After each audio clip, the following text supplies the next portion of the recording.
Peace must be our goal and our guide. And all that we strive for as a human family, dignity and hope, progress and prosperity, depends on peace. But peace depends on us.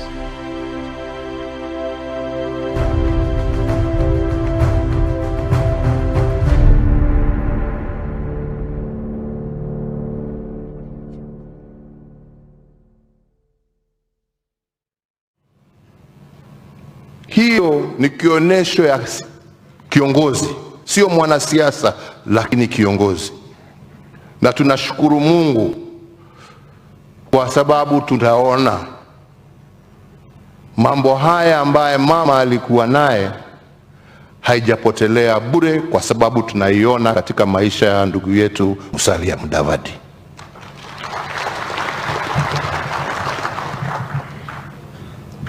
Mimi sana na nimesema sana, sipendi mimi kuongea siasa kwa matanga ama mazishi, haswa mazishi kama hii ya mama ambaye tunaheshimu sana, kwa sababu siku ya leo ni siku ya kuomboleza na familia na kuwapatia moyo.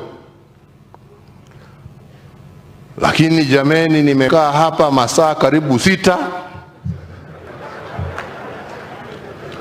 na hakuna kitu nimesikia isipokuwa siasa. Na ni sawa, ni haki yenu.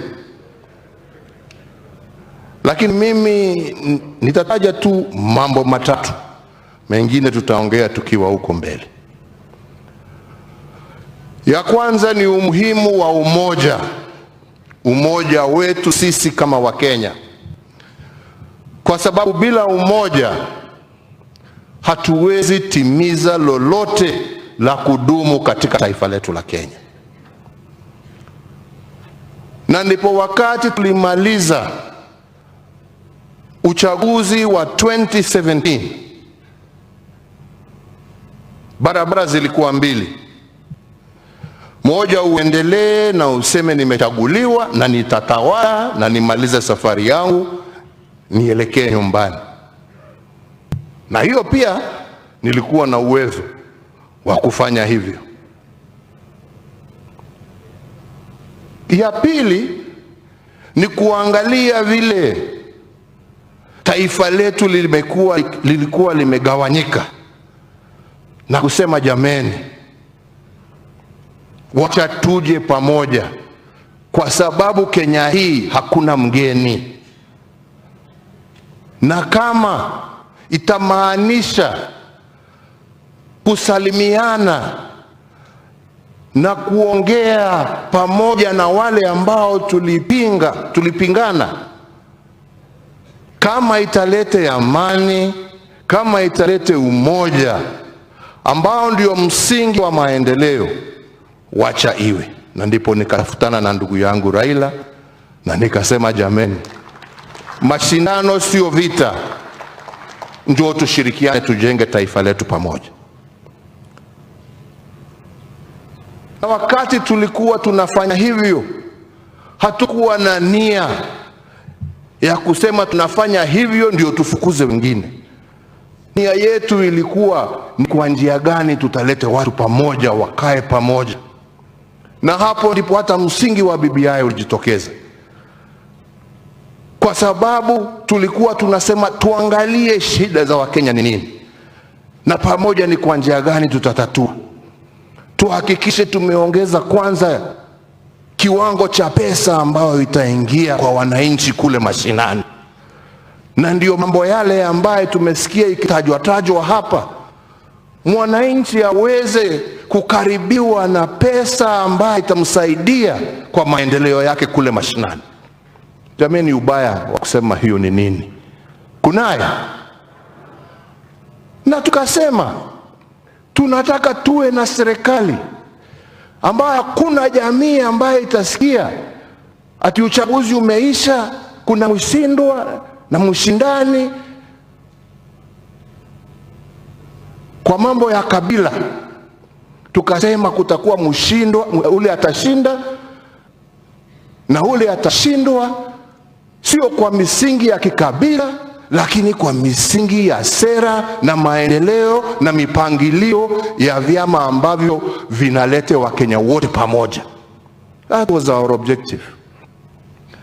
Wengine wamechukua hiyo kusema sijui kuna wengine sisi hatuna haja. Mimi sina chuki na mtu yeyote, lakini hakuna mtu yeyote pia atanisimamisha kwa barabara yangu na safari yangu ya kulete Wakenya pamoja, kwa sababu that is what is the most important thing. Na ningependa nitaje ya pili nikija kumalizia, na ya pili ni hii. Juzi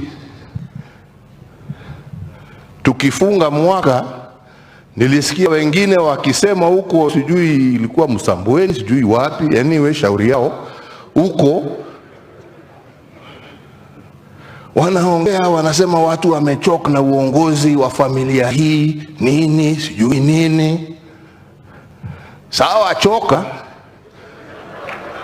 lakini kumbuka, kura sio kwa ile tumbo ambaye imekuzaa. Kura inatokana na mwananchi. Mwananchi ndiye mwenye kura. Hakuna kiti ya kupatianwa ati hii ni yako, hii ni yako, hii ni yako. Kura ni ya wananchi hao. Ndugu yangu Mheshimiwa Musalia Mudavadi anajua.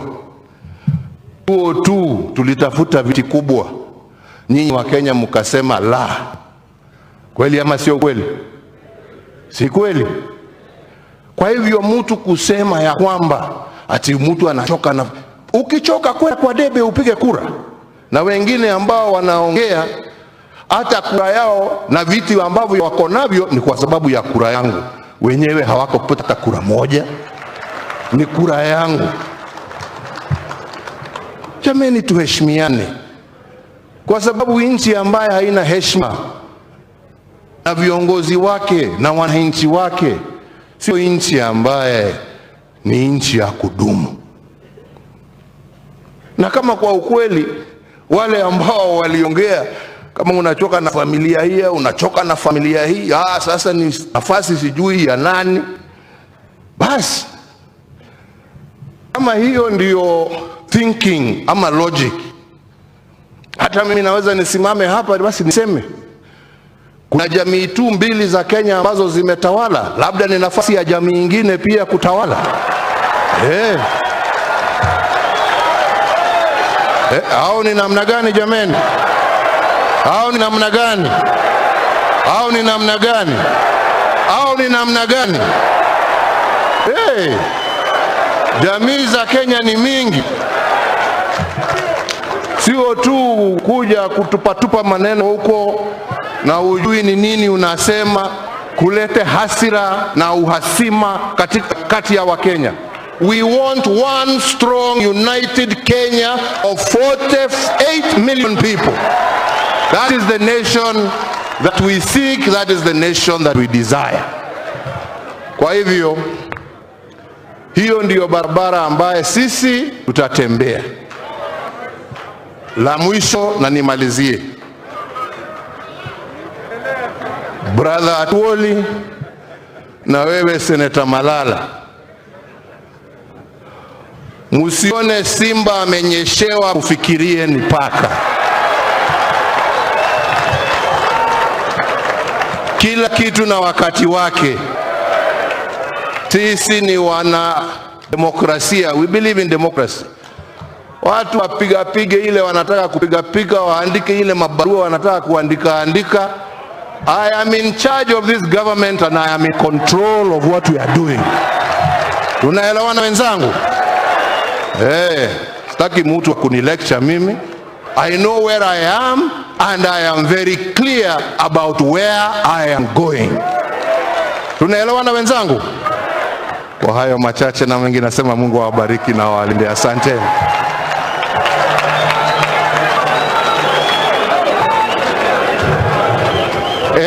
Niseme tu jambo moja ambaye nilikuwa nimesahau hapo, na tumekubaliana kwa heshima ya mama, hii barabara ambaye tumepitia kutoka Mango ifikie ipite huko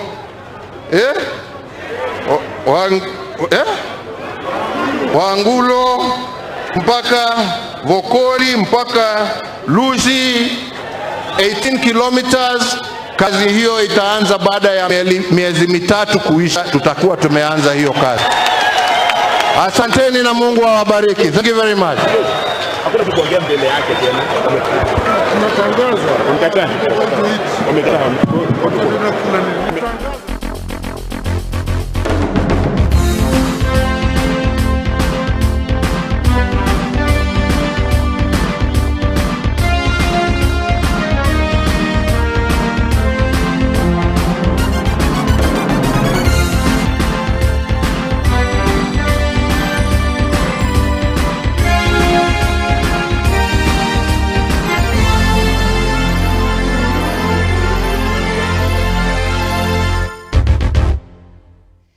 A very good morning to you, and thank you so much for watching. Good afternoon, good evening, depending on where you're tuned in today.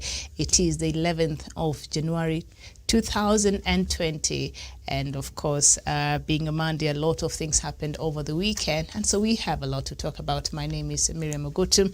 The show is Good Morning Africa. Of course, the station is Punchline Africa TV, and you're coming to you all the way from Kenya's capital here in Nairobi. It is a beautiful morning, a bit of some showers, but nevertheless, it is quite a beautiful morning here in Kenya. So I trust that you had a nice weekend and you're ready to get on with the business of the week. And so we shall look at the news-making headlines this morning, and as usual, I'll go through the leading newspapers in Kenya, the Standard newspaper, the Daily Nation, and the Star newspaper. But before we get into that, I'd like to bring us up to date with the latest figures when it comes to COVID-19 in the country and the total figures in Africa this morning. And in Kenya, confirmed cases so far stands at 98,271. The death toll in the country is at 1,710 cases. Recoveries is 80,875. And Uganda, the confirmed cases stands at 37,742 cases. The death toll in Uganda is 301. Remember, Uganda is gearing up for its elections on Thursday. That is the 14th of January. And we shall have a conversation about what is happening there in Uganda. A lot of things that are worrying. And recoveries there in Uganda stands at 12,852. And of course, South Africa being the leading country in terms of confirmed cases as well as the reported death cases in the continent. The figures right now stands at 1,231,597 cases. The death toll in South Africa has topped 33,163, and recoveries right now is at 966,368. So now let's just jump into the total cases in Africa this morning, which stands at 2,929,778. The number of people who have died in the continent from COVID-19 stands at 94,755. And recoveries in Africa so far is at 2,539,900. And the global statistics have surpassed 90.6 million. And the global deaths have surpassed 1.9 million. And the global recoveries have surpassed 64.8 million cases so far. So that is, in a nutshell, what we have this morning. And these figures are subject to change because different countries keep updating the latest figures there. So you might go there and find a different figure altogether. But yes, because every country keep updating the latest reported figures. So thank you so much, Juma Smith. Nice to have you this morning. And on the panel, joining me is Kidi Mwaga, a lawyer from Nairobi. Kidi, a very good morning to you. Very well. As we wait for Kidi there to join, we have Douglas Kirimi all the way from Meru. Douglas, a very good morning. A very good morning to you, Miriam, and good morning to our crew back at our headquarters in Nairobi. Good morning, my friend Jevan Karanja in Nanyuki. Good morning, my friend Kidi Mwaga in Nairobi, and also to all our friends across the world. Good morning, good evening, and good afternoon, depending on where you are getting this broadcast from. Thank you. Thank you so much, and good morning to you too. And we're also joined by Jevan Karanja from Nanyuki. Jevan, good morning. Good morning, Miriam. Morning to the people who are watching us from wherever they're watching us from in the entire globe. And good morning to my friend Douglas Kiremi Good morning to my friend Wakili Kidi Mwanga. And for me, I had a very good weekend, and I wish that was happening also to our viewers across the nations. Thank you. All right, very well. And I don't know if Kidi has been able to join us yet. Kidi, good morning, if you can hear me. Good morning, Miriam. Good morning, our viewers. It's a pleasure being on Punchline TV. This is a beautiful morning to help advance the discourse on how to perfect our governance and our democracy. Thank you. All right, very well, Kidi. Very nice to have you here. So we have a lot to talk about before we get into President Uhuru Kenyatta's legacy. We know we have to hold him accountable. We have to keep up to date with what President and his government is doing. You know, some of the promises, especially under the Big Four agenda. So we are keeping track and how much President Kenyatta has been able to deliver in terms of what he has promised Kenyans and what he said he intended to do. Also, we are here to bring us up to date and to see how well is President Kenyatta doing in terms of his legacy. Is he on track? How far is he? What are the latest? So that is what we shall be doing. But before we get into that, on the Star newspaper, the front page is there. Ruto tells Uhuru to stop blackmail. President said it is time to support candidate outside Mount Kenya and Kalenjin community. And the story is on page 6 of the Star newspaper. Let me just read us that so that we're able to get the context from that headline. And it says, Deputy President William Ruto has read the Riot Act to his boss, President Uhuru Kenyatta, for dragging back the country to what he called the backward politics of tribalism. In what are clearly last stages of an acrimonious divorce defining the 2022 presidential contest, Ruto said he was ready to face off with the handshake brigade and urged Uhuru to stop threats and blackmail in a rare public exchange between Uhuru and Ruto. The DP said he has supported Uhuru thrice, knowing that he was a Kikuyu and the son of a former president. I'll just read his quote. Many of those who are speaking Saturday at the burial of Musalia Mudavadi's mother are the ones who are telling me you cannot support another Kikuyu, and I told them I'm not supporting Uhuru Kenyatta because of his tribe. I am supporting him because we have a plan to change Kenya, Ruto said at the House of Hope Church in Kayole on Sunday. I was able to watch part of that service, especially the part that the politicians were talking, and I was quite astounded. I don't know if any of you was able to watch those speeches there. I'll start with you, Jevan. Yeah, thank you, Miriam. I was able to follow quite from the beginning of the Sunday service. Then I switched off. Then I came back and I found is the time the MCAs were introducing themselves. And I listened to some of these politicians. And it was quite, and I think that was not more of a church service, but it was a political arena. And Miriam, I think this is something that was not prepared. And after what was said in Mululu and in the burial of the mother to Musalia Mudavadi, the former deputy prime minister, I think the team of Tangatanga was set into a disarray, and they went back to the drawing board, and they had to look to a church nearby where they can go and rebuttal what was said there.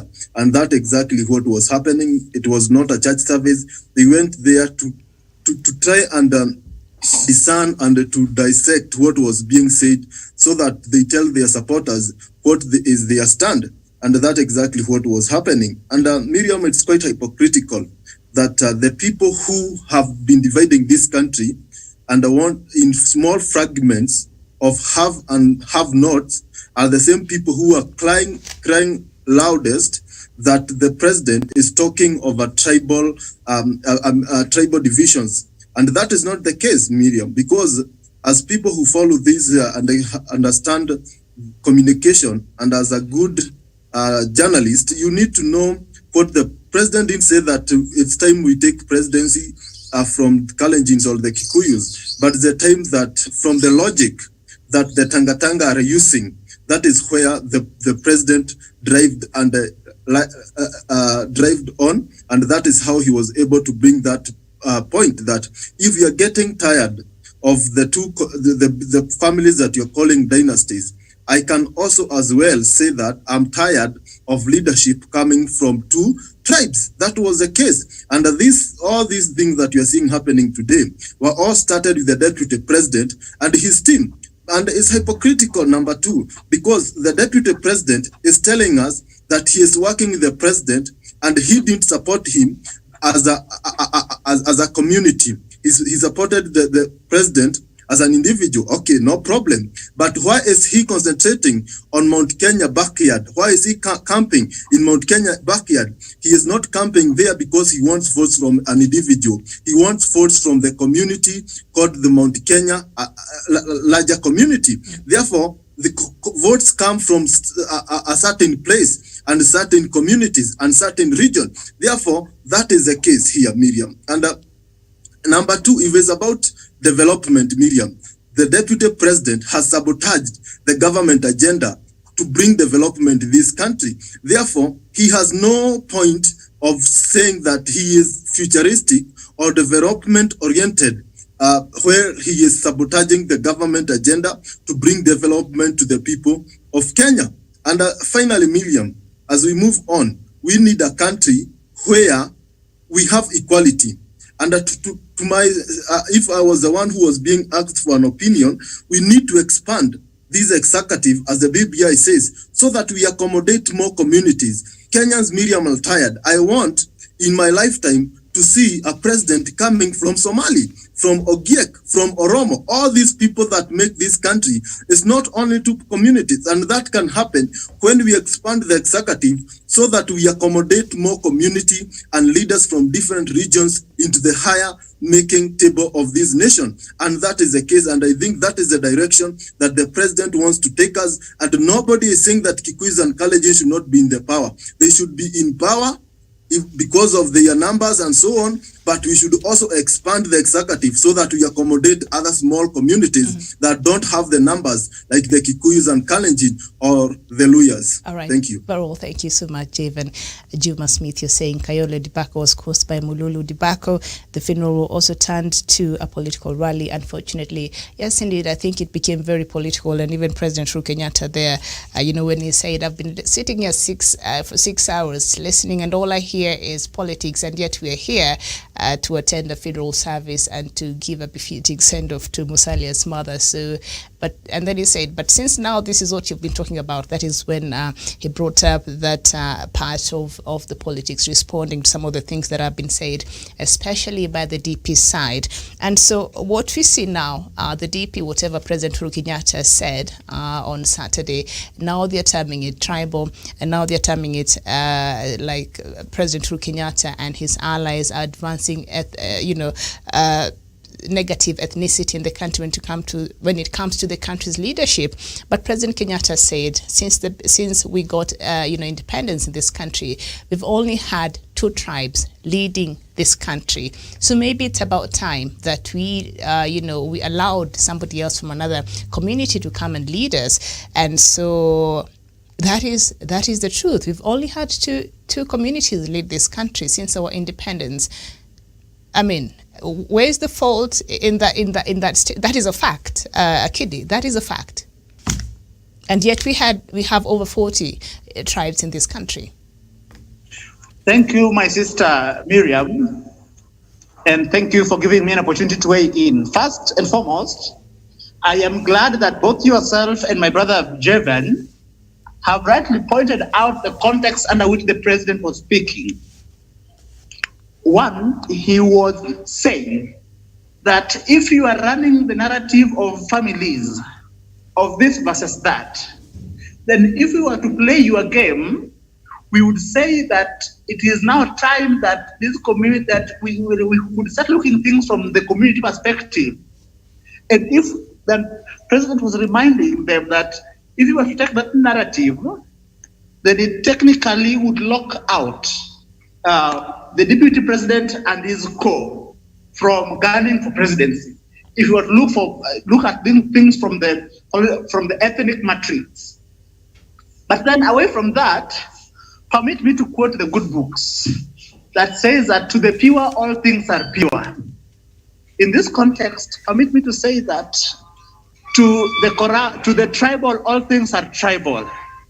So that they've chosen not to see the things from the perspective and the context under which they were put through, and instead they've chosen to see things from the tribal perspective. Well,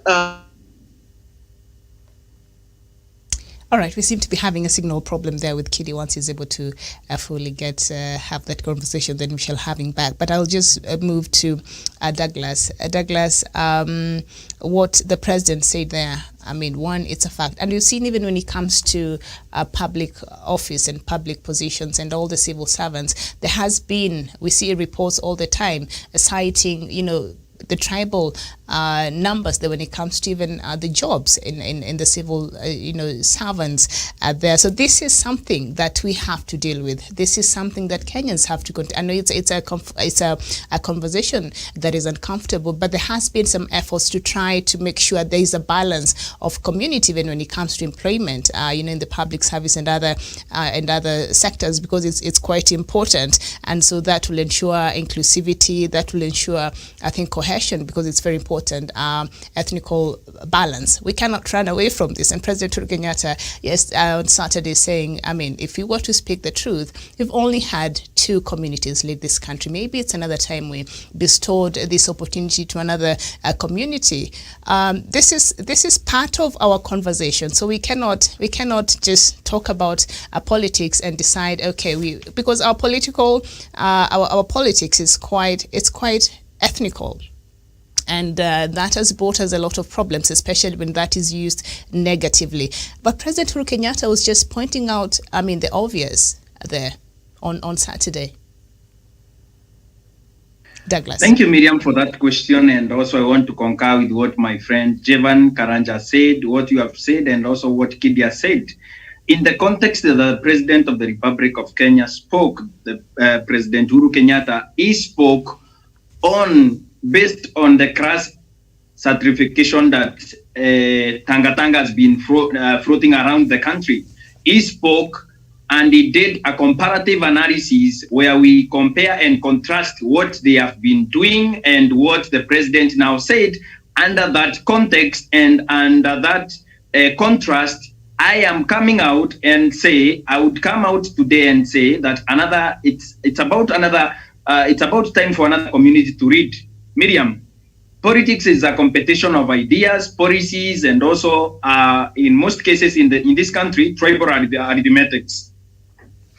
One thing that gives me hope is that the President of the Republic of Kenya, who is a sitting president, has seen the need, and also for the other people. I have an age mate. I think she's my age mate because an age mate has to fall around the category of 4 years. She's an Ogiek for 5 years. She's an Ogiek lawyer. I think the first Ogiek lawyer in this country.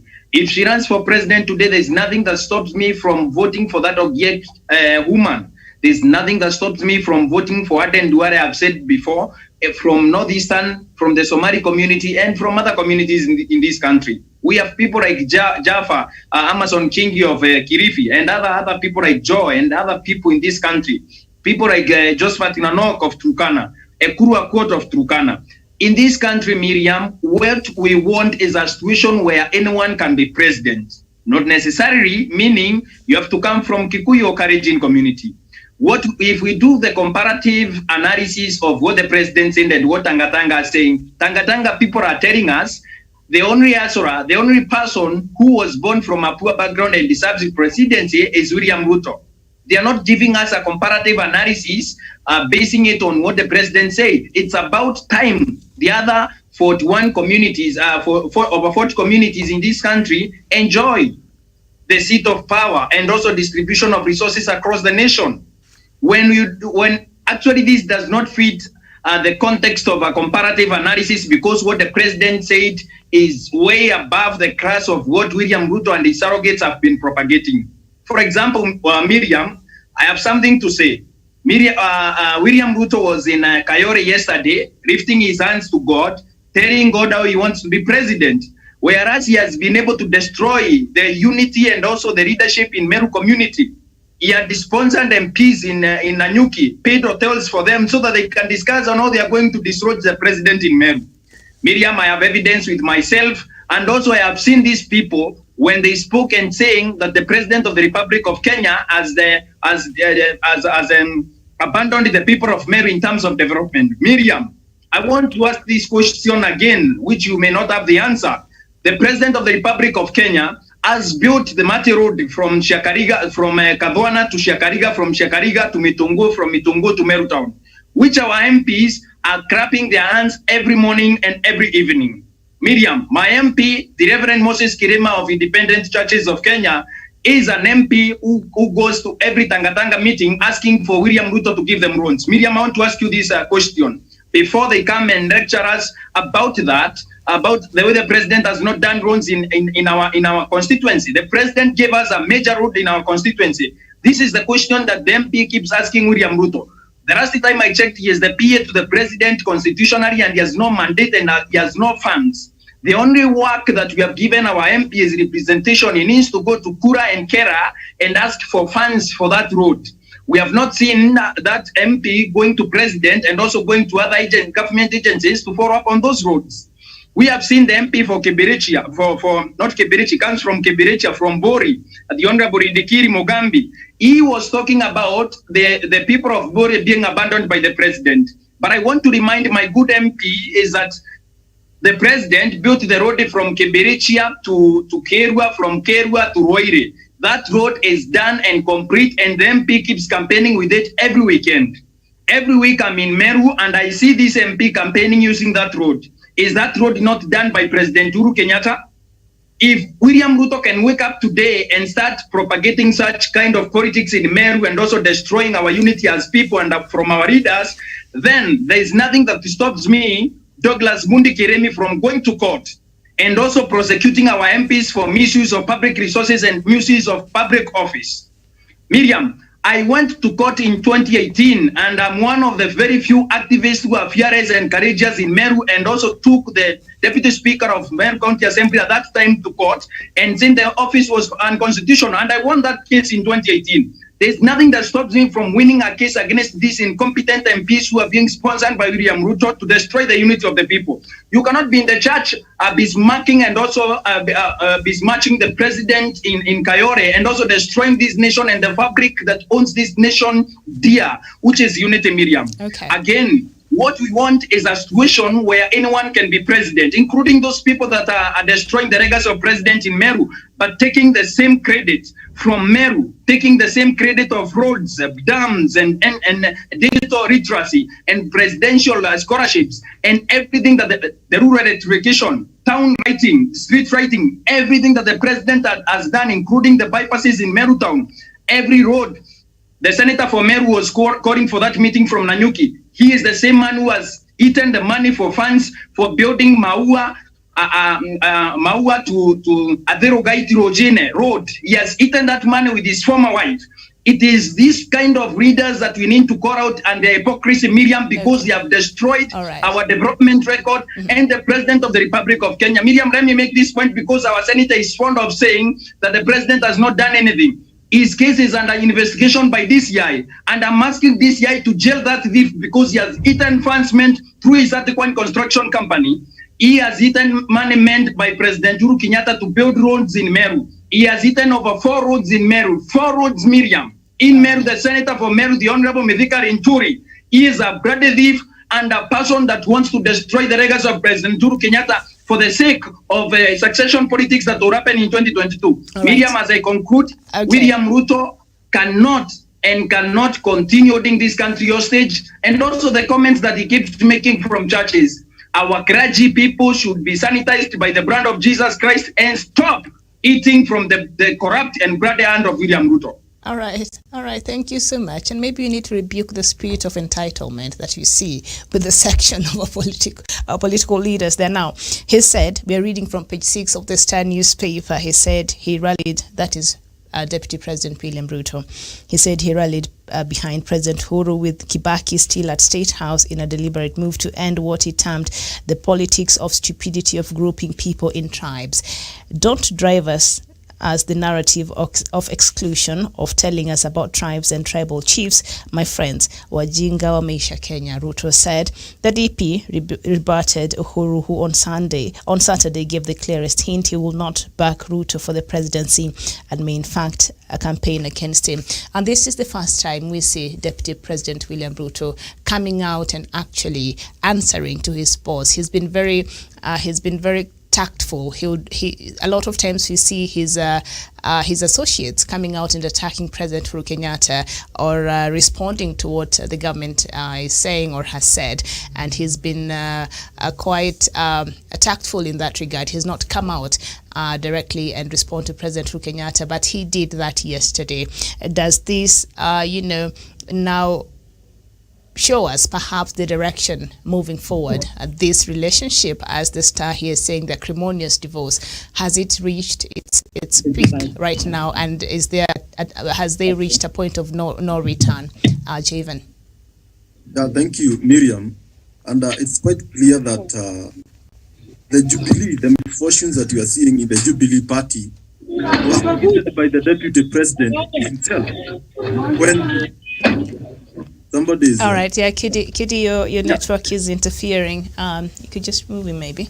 Go ahead, Javen. Yes, I apologize for that. What I'm saying... Yes. Yeah.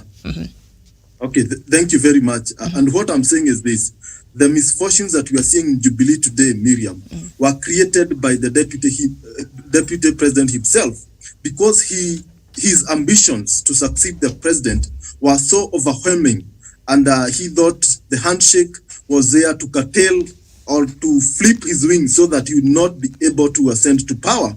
And he came out with some narratives that hustlers versus dynasty, so that he can attract votes outside his region, or to get votes from those people who for the longest time they have not been able to rise up into the ladder of being rich or having a decent living. And he did that. And when he was doing that, he was alone in the field, Miriam. You know, when you run alone in the field, you might see you are the first and you are the last, because you have no competitor. And for this time round, Deputy President and his associate thought they were way ahead of the game. And when now the president has come out and he has come up with a solution to the silly narrative of dividing Kenyans along classes struggle of who have and those who don't have, they are ashamed, and they feel like we started it and now we must rebuttal back so vigorously, so that we outshine what the president was alluding to. And Miriam, there is something that the deputy president is saying, that he supported President Uhuru Kenyatta because there are some people who are saying that he should not support president because he is a Kikuyu. But unfortunately, Deputy President supported President Uhuru Kenyatta because he was promised half of the government. He was promised to be the Deputy President of this Republic of Kenya.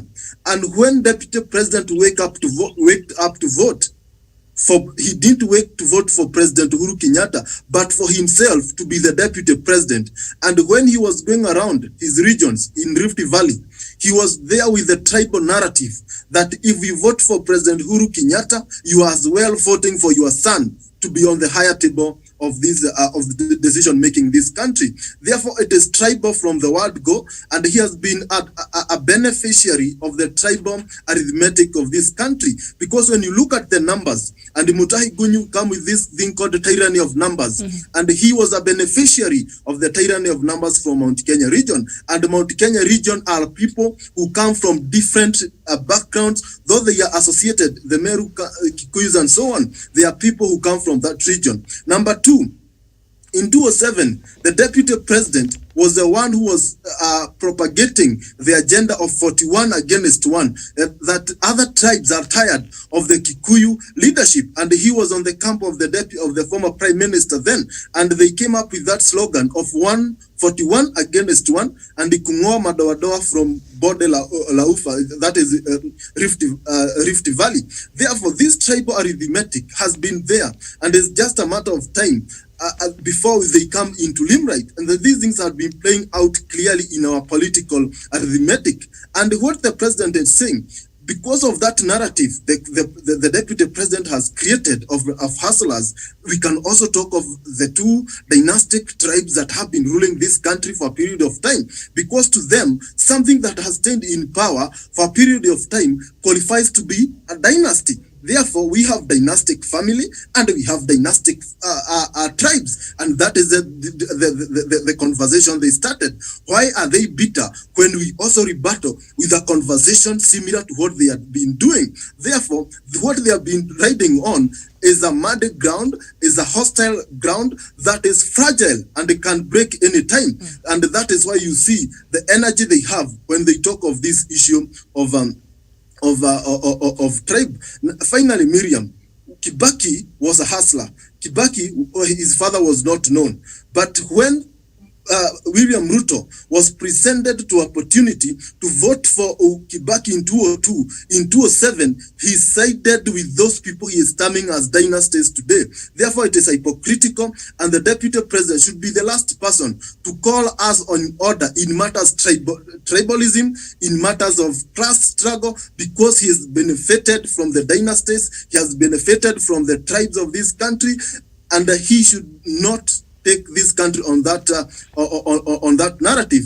And if he wants the president to change his what he was saying, he should also stop the Hasra narrative. He should also stop the tribalism, so that we come on the table and negotiate on ideology and agenda. And that is the direction that the president is taking us. Thank you. All right, thank you so much. So you're saying in 2007, DP Ruto had an opportunity to vote for another person who's self-made, former President Mwai Kibaki, but instead he chose to vote for the dynasty, that is a late President Moi. All right, interesting there. Wainaina Kuria Wakimani, thank you so much for joining us this morning. And you're saying Kayole Dibako was live all through. More damage via lieutenants, was already out of tray. General's opportunity came via Mululu. Sasa unaongea kwa proverbs there, but thank you so much for joining us. Kidi, hiyo doa ya Jubilee seems to be complete. Yeah. Thank you, Miriam, for the privilege of being live with our viewers this morning. First and foremost, it is incumbent upon us, we the young people of this country, to call the bluff of William Ruto and co. And part of why it is our responsibility is that we've sat back for far too long and cheered him on, and now it has given him the feeling that he is an untouchable. Part of why you realize that people around William Ruto's camp are people with integrity issues is that they've run around William Ruto in pursuit of what I would call political shield from prosecution. So that William Ruto has got everything to thank President Kenyatta for. Because had President Kenyatta been political son of his father, I am sure right now William Ruto would have been dancing to music. But then the president has been so restrained that even under the face of intense provocation, we've seen the president giving the instruments of the law a fair chance for justice to take its own course without the interference of political stimuli. Now, in responding to your question, is that the deputy president has made sure that he has gathered people with integrity issues around him, in part to ensure that after gathering people with integrity issues around him and positioning them depending with their ethnicities, and then secondly, using the church. First, I want to mention something about the church. Karl Marx said that religion is an opium of the masses. And when he said masses, he was referring to the poor. So that William Ruto has used the church to drink the poor and also agitate for class struggle. While he is agitating for class struggle, it must be remembered that William Ruto is not a proletariat. Genuine revolution, as William Ruto purports to be leading a revolution, is led by the proletariat. The people, they have not. But William Ruto is not the have not. Because if we look at William Ruto's politics as it is designed, is that as early for almost a generation ago, William Ruto was at the altar of what we call political dynasty. And he has benefited from it day in, day out, up to this extent. So today, when he is talking about leading the cluster revolution, he is hoodwinking the same people whom he has helped disenfranchise. Because look at his look at his track record. One, William Ruto made sure that when they formed the government with the president, he made sure that in the first term, he looted every institution dry. And that effectively undermined the president's ability to ensure that he was delivering on his mandate to the people. So that even when the president finally had to make the tough choice of putting him aside, it was to finally ensure that people were getting their value for money, the value for waking up and lining and casting their ballot in favor of the president. And finally, a president as an institution that symbolizes national unity. The president could not be expected to sit by and watch them loot the country and let the country fall apart. So that every young person has got the responsibility. I still place premiums on personal responsibility of the young people of this country in coming together and reminding Tangatanga and Co that time has come for us to stand up for our country. Thank you. Mm-hmm. All right, thank you so much, Abdi Ngurusi. Thank you, and a very good morning to you, and thank you for watching. You're saying Hustler's narrative is a fraud, as Jubilee has fraudulently come to power through ICC sympathy. But what Abdi they is saying, Hustler's narrative is a fraud. Douglas, how do you understand this statement here by Abdi? Douglas. Yes, Miriam. Yes, one of our viewers here, Abdi Ngurusi, is saying Hustler's narrative is a fraud. What do you think Abdi is trying to say here? See, Miriam, like I have said, and we are very honest, I have heard my friend Jevan talk about this line of thought, and also Kidi has said how William Ruto has plundered every government agency that he could raise and so on.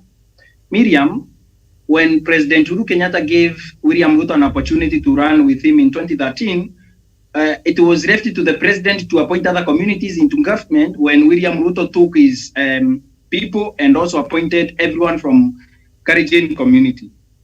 If you look at the lineup that President Uhuru Kenyatta had, it had inclusivity, and it was also it was reflecting the face of the nation. But this other friend of the president allegedly had to bring his community together. It is the same man that was talking about when he voted for policies and the agenda and all that. Were they, Miriam, I'll ask you this rhetorical question. Were they not enough sons and daughters of other regions who could be able to get into government, since the deputy came from Rift Valley, who could get appointed by William Ruto's side of URP in 2013? Were they not qualified to become ministers in his side of government because they had 50-50? And again, William Ruto has propagated the idea of carrying around thieves, corrupt governors, MPs. Like my MP is a man of God, sworn with a Roman collar in his shirt, who has branded the CDF to the rusty coin in the name of God. William Ruto orders money in churches every Sunday.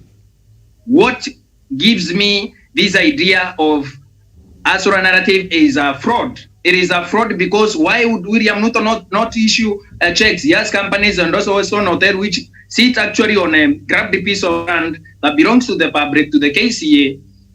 Why is William Ruto not giving checks? He gives cash every time. They are laundering money every day. He is followed by Governor Kasaine, who has stored and also rendered the Samburu County government useless. Governor Nanok has stolen over 60 billion has disappeared into thin air. There is no development there. Waitito in Kiambu, we saw what he did. Sonko yesterday, the other day, he was with the deputy president in Makueni, in Booni.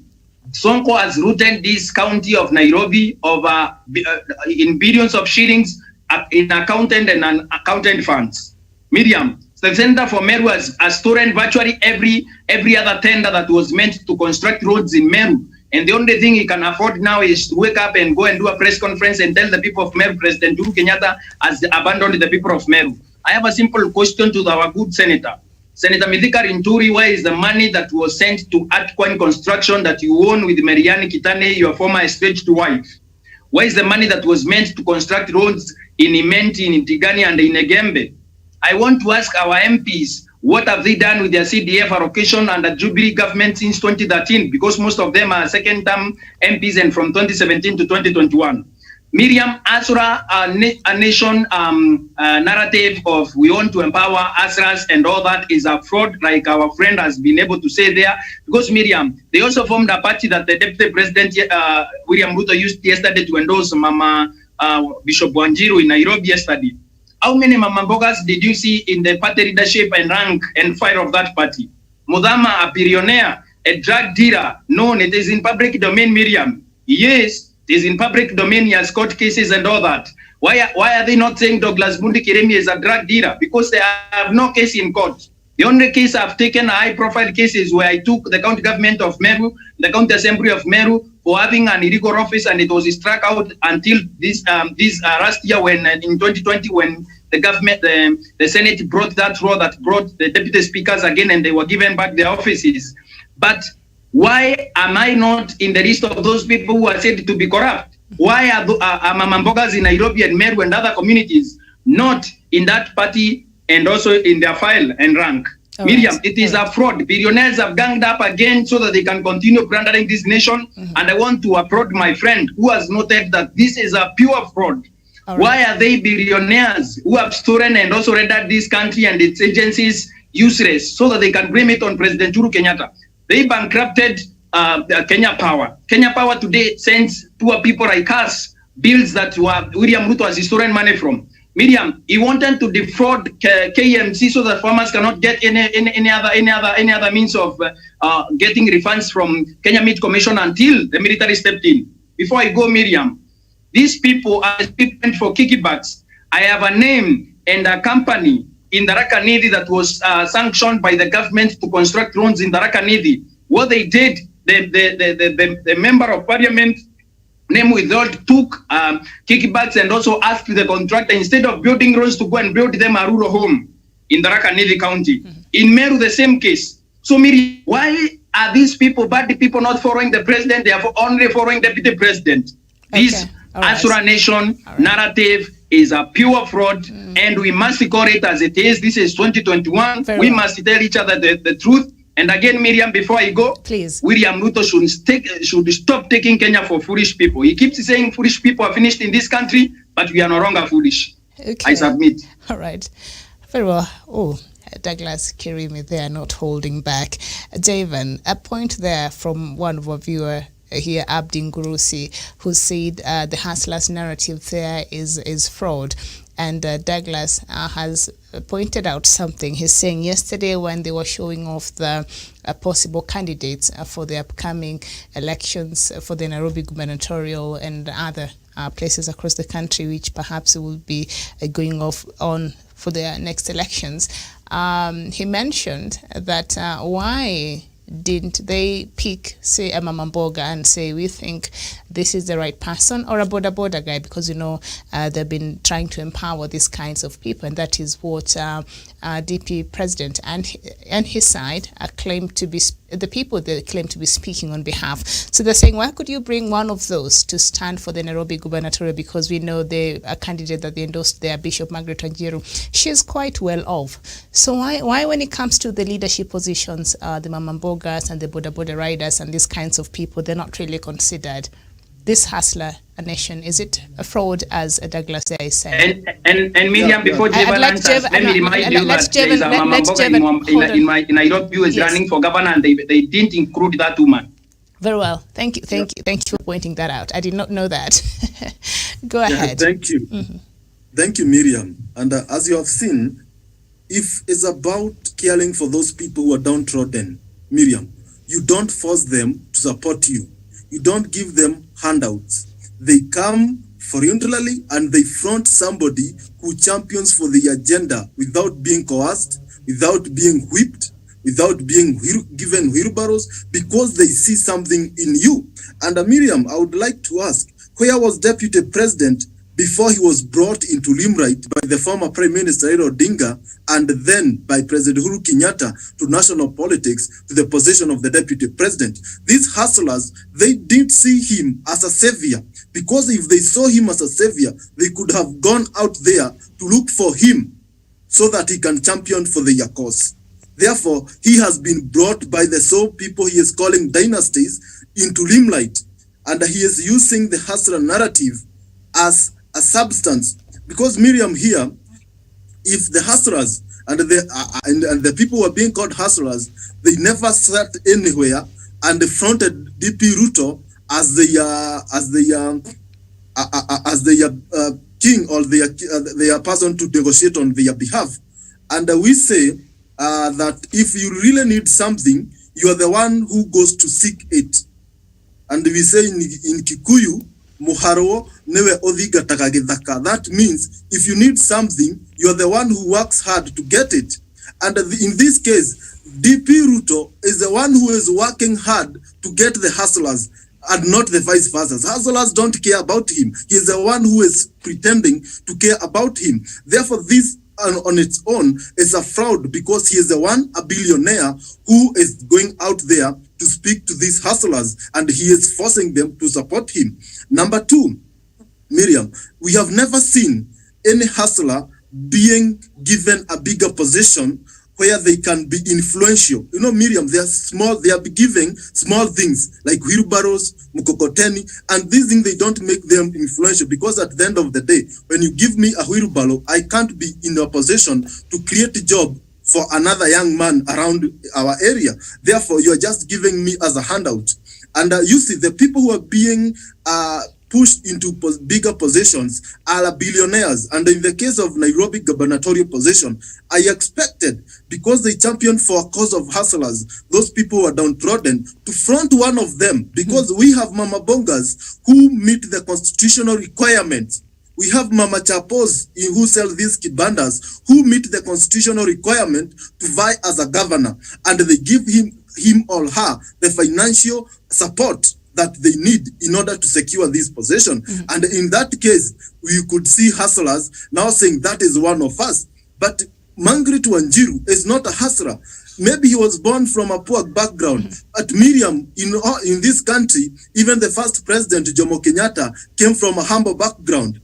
Even Moi came from a humble background. Even myself and Douglas and those other Kenyans, we come from a humble background, and we have not taken that as an agenda to look for possessions, because at the end of the day, what Kenyans need is an ideology that will elevate poverty.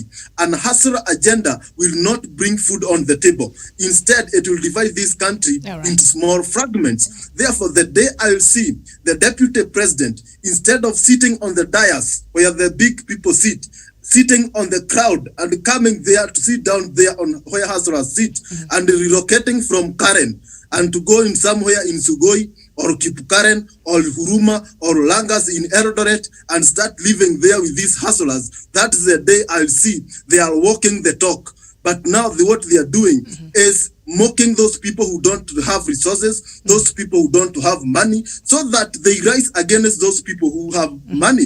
And at the end of the day, when this hustlerism, if we could have taken momentum, because it will not take momentum, people could have started in your neighborhood, Miriam, people from those areas, Madare, they should have started coming in your areas, because in their mind, they thought, you who drive a car, who live in good house, you are the problem in this nation. And at the end of the day, this could have been bad, even more on what tribalism can do. Therefore, so hustlerism agenda is a fallacy. It does not hold any water. And at the end of the day, Miriam, they are just using hustlers for the sake of vote. And what I hear you to say, getting votes, what do they have for hustlers? And this is a question I would like to ask our viewers and you, Miriam, and the panel. I don't know if I have all the answers for what does this hustler and the deputy president have for these people he is calling hustlers? All right, very well. Thank you so much. Jevan, what I hear you to be saying is the people who are propagating the hustler narrative, a deputy president and his allies. Kidi, I'll come to you in a bit. I'll come to you in a short bit. I'll come to you in a short bit.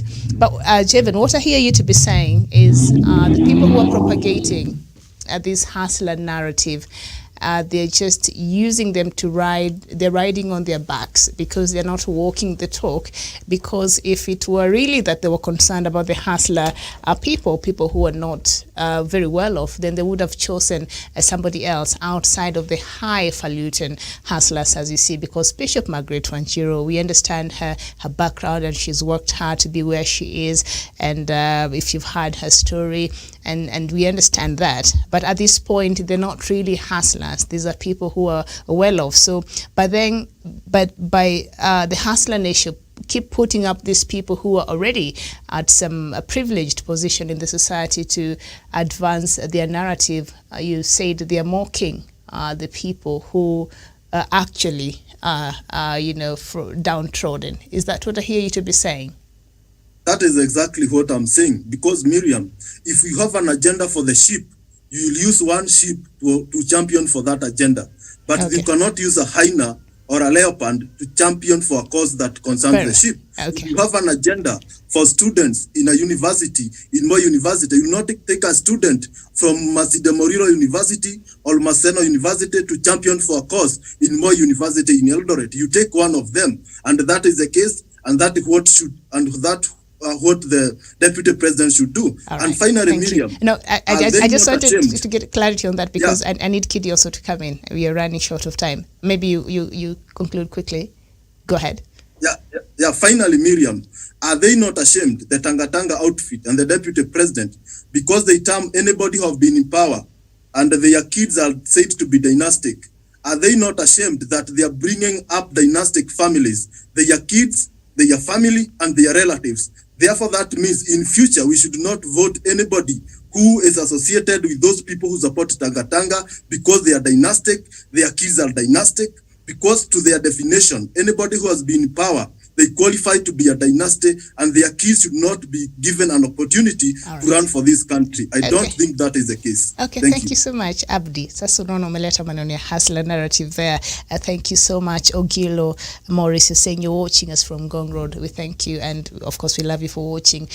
Kidi, the headline on the Daily Nation this morning after Uhuru: succession race shapes up, centered on President Kenyatta's apparent political divorce from Deputy President William Ruto after the head of state's declaration that the presidency is not a preserve of only two communities. The list of politicians he is likely to back for country's top job has narrowed down. That story is on page 7 of the Daily Nation. I will not get into that. But after that declaration by President Uhuru Kenyatta there on Saturday, and the rebuttal from his deputy president yesterday, what are we likely to see moving forward in this relationship that is already very, very much, there's a huge rift right now? What are we likely to see moving forward, Kitty? Thank you, Miriam. Before responding to your question about what we are likely to see, let me first respond to the narrative. Let me first tell you why the hustler narrative is a fallacy and a lie that is dead on arrival.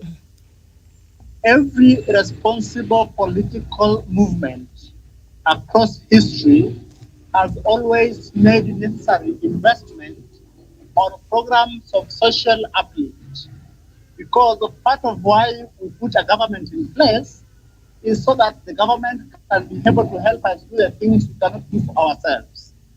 When William talks about the hustler narrative, they have notes, it is a fallacy, a fraud, and a lie, because he has not put in place any investment at all, be it intellectual investment or policy investment. And a policy here as a statement of intention that would ensure that those hustlers are therefore empowered. Because empowerment is giving people capacity to respond to their own challenges. He has placed his supposed political engagement on the wheelbarrownomics and the mkokotenomics. I will tell you why wheelbarrownomics and mkokotenomics would not take the young people of this country forward. Wheelbarrow and mkokoteni thrive on the notion that there is someone who has got the money and who has got the job, who then give you that job to do. And therefore, it speaks to the economic philosophy of William Ruto, which is what we call trickle-down economics. From all advanced democracies to developing economies, you realize that majority of them have always thrived on trickle-down economics. Today, especially in the day and age of information technology, we have seen the features of trickle-down economics. It's that it creates majority, the rich few at the top, and then it leaves everyone else at the bottom. So that part of the problem that this polity is struggling with right now is a shift, an economic policy shift from trickle-down economics to an economic model that will ensure that governments and governments in waiting make necessary investments, not at the top, but at the bottom, to ensure that we reinvigorate our economy, we banish poverty, and ensure that even in a small way, we bridge the gap between the rich and the poor.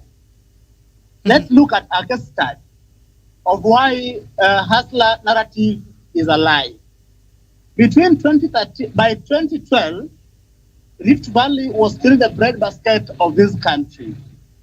Today, as we speak, the maize production in the Rift Valley is on its knees. In part, because William Ruto and his then agriculture minister, a man he appointed, ensured that the farmers in the Rift Valley were provided with fake fertilizers, which ensured they could not get yield. As a result, William Ruto and co ensured that he was able to supply maize dubious to the NCPB and ensured that money that was intended for poor farmers in the Rift Valley ended up in his pocket. Mm-hmm. And therefore, that tells you that William Ruto does not care about empowering the common wananchi, but it's about what we call primitive accumulation of wealth. Away from that, the question was, where do we go from now, from here? And I will tell you that where we go from here is for all of us, we Kenyans of goodwill, to ensure that we banish these politics of hustlers versus whatever nonsense. Because one thing is that when the president's side has exercised restraint, William and co have not exercised restraint at all. What they've done is to insult, is to create tension, is to ensure that we are divided by whichever imaginable matrix and dimension that they can conceive. So that in the days ahead, we hope to see President being firm on the people who have ensured that we are increasingly getting divided as a country, to ensure that we safeguard. We ensure that as we move into 2022 in this year, that as we get into 2022, that we are a more cohesive polity and that we are better than William Ruto is pointing. Because it is only such an action that is going to reconcile this country with its better self. Mm-hmm. And I am glad that the president and the prime minister are on the path to reconcile this country with its better self. Thank you. All right, thank you so much, Akidi and Mwanga there. And on the front pages of the Standard newspaper, Uhuru DP clash battle lines. In the past, it was Ruto's allies who took the battle to Jubilee's top leadership, but yesterday it was the DP who tackled the president head-on over his Saturday remarks, completing the fallout. Then Uhuru's allies hit back. And perhaps just to add on, maybe just a question, because, a deputy president, one of the key things he even raised during the second launch of the BBI report, the Adebo he said there are the pressing issues that Kenyans would like to be addressed, and one of them was the unemployment of the youth in this country, which we all agree is, it's something that is worrying, and not just in Kenya, but across Africa and across the globe, especially with the coming of COVID-19 and we already had that problem even before that. So this is a real problem, and Deputy President has been raising this issue, and his concern about the young people. Would it not have been nice if he would have, the UDA party that is associated with him would have nominated a young person even to run, a qualified hustler who would run for the gubernatorial position here in Nairobi? Or does it mean that the younger people, you're given wheelbarrows, you're given mkokoteni, but when it comes to positions of leadership where you can actually come in and influence the policies, we give it to other people. So what you're seeing and the narrative that, the Hustler Nation has been running, is DP Ruto walking the talk here, Javen? Douglas. Thank you, Miriam. And there is one thing I need to do now, since I'm running out of time, and also running out, the show is coming to an end. Yes, as we conclude. William Ruto and his party does not care about the poor people, because the person that was declared the intention to run for the position of governor in Nairobi is a poor person.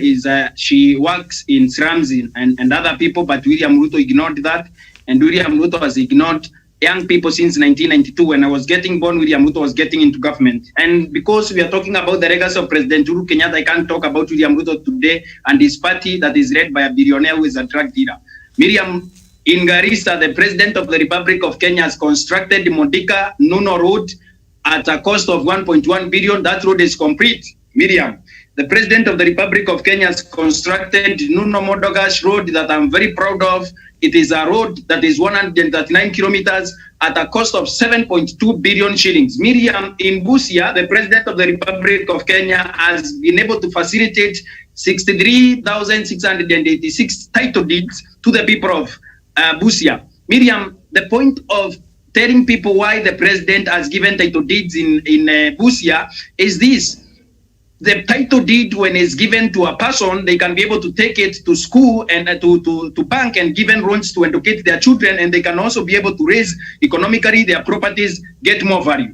And that the President of the Republic of Kenya has been able to do in Busia. Remember, Miriam, also, the President of the Republic of Kenya has been able to do a road in Bomet called Amaro River to Kaporong at a cost of 1 billion, Miriam. He has also been able to deliver 60 and 55 title deeds in the of Bomet County for the residents of Bomet County to be able to advance their economic gains and also give their properties value and also to educate their children. And we have had the President time and again emphasize that when these people are given this document, they have been given economic powerhouses in their hands, they have been given keys to be able to develop and also take their communities and also families forward. Miriam, in Bomet again, the President has been able to construct KCC Sotik Danai Golgo Road at a cost of 1 billion. The President has been able to complete that road and it is done. Miriam, also, the President has been able to build Kapkakwa and to Kapsimtiwa and Siribuet Road in Bomet County. And this is one of the commendable things that the President of the Republic of Kenya has done. And also in Busia, he has built Busia one-stop border at Nambale, and at a cost of I think 599 million, 0.1 million shillings. And also in Marava, Teso North, he has been able to build another one-stop border post and also been able to give out another stop border at a cost of 6.71 million. And these are things that we should be talking. These are things that the Deputy President should be updating Kenyans instead of declaring people in Nairobi to compete against Uhuru Kenyatta. Why am I doing this thing? I've taken the responsibility of informing Kenyans because the Deputy President keeps talking about what Jevan was calling hypocrisy, about the development record of President Uhuru Kenyatta and his government. But he has not updated Kenyans of that. He only mentions that in Mount Kenya for political expediency. This is an hybrid political conman that has been able to con people, including in the party that they are calling UNDA, which has been loosely translated by Ashuras themselves as UNDA Ufisandi, Party of Kenya. But Miriam, at this point, we need to be able to rowdy the President for what he has done, especially the Nuno Modogash Road in Garissa County, in Northeastern. That road is 139 kilometers. It has saved the people of Northeastern. Farm animals can be able to come from the livestock and be able to come from those signs to access the market in Nairobi. And also, Miriam, these border stops in Busia have been able to, the modern border stops have been able to they are digitized, and also people can be able to access services from the government and also facilitate movement of goods and people across nation, Uganda and Kenya. And we wrote the president for that. And I submit by saying that I can no longer continue giving William Ruto credit for what he is destroying. Miriam, these projects that are being done now are being done while Deputy President William Ruto and his troops are saying they want to run for president, and also they want to go and build a government of Aseras. Miriam, remember, before you cut me short, remember, these Aseras are the same people in his party has not given an opportunity to be in fire and rank of the party. These are the same Aseras that he cannot give a ticket, a mere ticket. He's selling a ticket to billionaires and drug dealers. He's not doing that to Aseras. He's not empowering people, and the president has been able to lift the lives of young people and order right. Thank you, Miriam. Thank you so much, and thank you for highlighting that. And remember, Deputy President William Ruto just the other day, I think a couple of days ago, he said that he is helping President Uhuru Kenyatta in his developmental agenda, BBI and other matters. Those are for other people but him. So I'm sure he's taking credit in all those things that you've mentioned there under the Jubilee government. Thank you so much, Douglas. As we come to conclusion here, on the Standard, just on the side there, I see another story that is on page 10 saying, I have no regrets, says Kenyatta, assailed by colleagues for writing to President Senator Uhuru Kenyatta, comes out to defend the action, saying he will continue to speak truth to power. We don't have time to look into that, but if we had, I'm sure we would have had a wonderful conversation. But the story is on page 10 of the Standard newspaper. Go get that copy for yourself and see what is Kenyatta saying. Thank you so much, Douglas Kirimi. Thank you, Jevan Karanja. And also thank you so much, Akidi Mwaga. This has been Good Morning Africa. Let's meet here at around 11 a.m. Let me just remind us what we shall be talking about again. Miriam? Yes. Yeah, we are coming to an end. Please, our time is far gone. So we shall, okay. Yes. Fair enough. Yes. You had something to say. What did you want to add quickly, maybe? Yes, briefly. Yes. There is an attempt by the Deputy President and the co, especially, hello? Yeah, go ahead. We can hear you. Yes, especially by the what we call the intellectuals around him, the likes of David Ndii, to attempt to delegitimize some of these infrastructural successes of the president. One of it is that they have argued that the president has done this project at an inflated cost. The question is, William Ruto and co have been in government when the president started this project. So if it was inflated, first and foremost, they must come out and tell us that what was their tech, how much did they make? Because we know that while we were doing SGR from Mombasa to Nairobi, phase 1, WSR, William Ruto and co, made sure that they displaced poor peasants along those stretches, bought their parcels of land, and sold those parcels of land to the government. So until they come out and tell us such truth, we shall not take them seriously, and we shall always remind Kenyans that the hustler narrative is based upon is nonsense based upon sales. Thank you. All right, thank you so much. I think now that you've had your final say, and Douglas, it will only be right for Jevan to say something. Jevan, are you still there?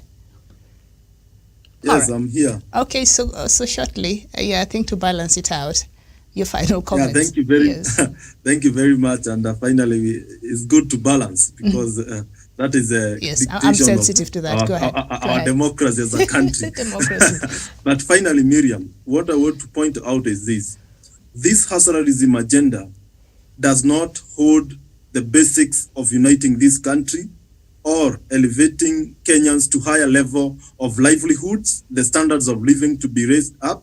It's a fallacy that intends to get votes from the people who are downtrodden.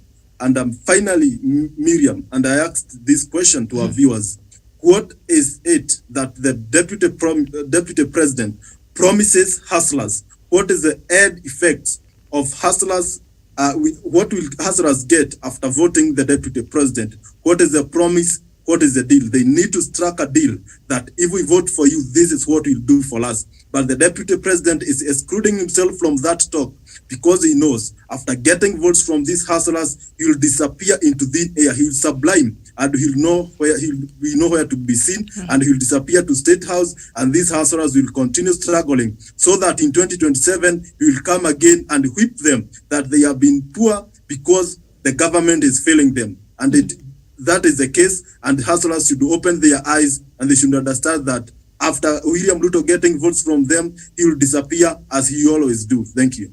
All right, very well. Thank you so much, Jevan Karanja, Kidi Mwaga, as well as Douglas Kirimi. And our topic at 11 a.m. will be under diplomatic leaks. That will be our show. Is Somalia sinking politically? And we know that Somalia's election is increasingly getting polarized along federal clan-based lines and states. And yesterday, the federal government based in Mogadishu announced that it will go ahead with already delayed elections without the key Jubaland and Puntland states on board. So that is a conversation that you do not want to miss here at 11 a.m. Thank you so much for watching. I am Miriam Mugutu. Good morning.